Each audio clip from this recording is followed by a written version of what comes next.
শুনছি ভোলার রাজ্য শহরের থেকে দেশে আইবো, বন্ধু বান্ধব লয়ে আইবো, শুনছি পুষ্করিটা হচ্ছে দুগা মাছ টাছ ধরমু, ভোলাটাও আইলো না বন্ধু মাছও ধরতাম না। এই হলো আমার গ্রাম, ঠিক আছে? কথা শুনলাম না।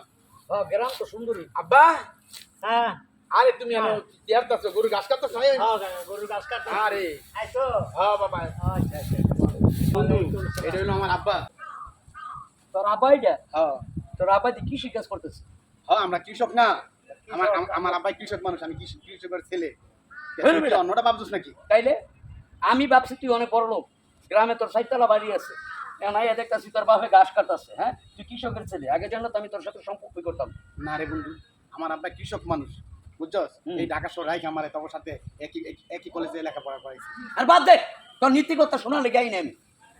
তুই থাক, আমি আবার ঢাকায় যাবো। বন্ধু তুই আমার বাসায় থাকবি না? না না না, আমি তুই না কলি গ্রামে থাকবি কয়দিন? না না না না, তোরা যে কালচারের লোক, এই ধরনের কালচারের লোকের সাথে তো আমি থাকতে পারি। আজকে আমার আব্বা গরিব দেখে তুই আমার এই কথা বলতেছ? গরিব ধনী কোনো কথা কৃষকের না। সন্তান দেখে তুই এই কথা বলতেছ? তো কি বলবো আমি? তোরে কি বলবো বল? তুই আমার বললি তোর বাড়ির মধ্যে সব আছে, এখন আইয়া দেখি তোর বাপে কাটতেছে ঘাস, তুই একটা কৃষকের সন্তান। হ্যাঁ, তুই আমার সাথে যায় না তবে, বুঝছিস? তুই আমার সাথে তোরে যায় না, তুই থাক, তুই তোর বাপের লগে।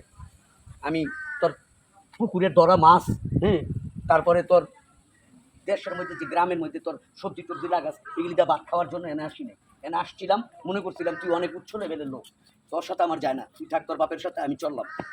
বন্ধু তুই আর আমার ডাকবি না। শোন, তুই আমার গায়ে হাত দিবি না। চাষির ছেলে হয়ে কিভাবে তুই আমার সাথে এত বড় প্রতারণা করবি?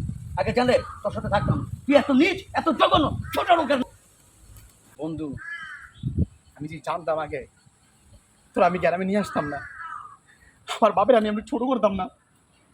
আমার বাপের সামনে তুই আজকে আমার বাপের অপমান করে গেছিস। চলো বাবা, চলো, তোমার আর এই কাজ করার দরকার নাই।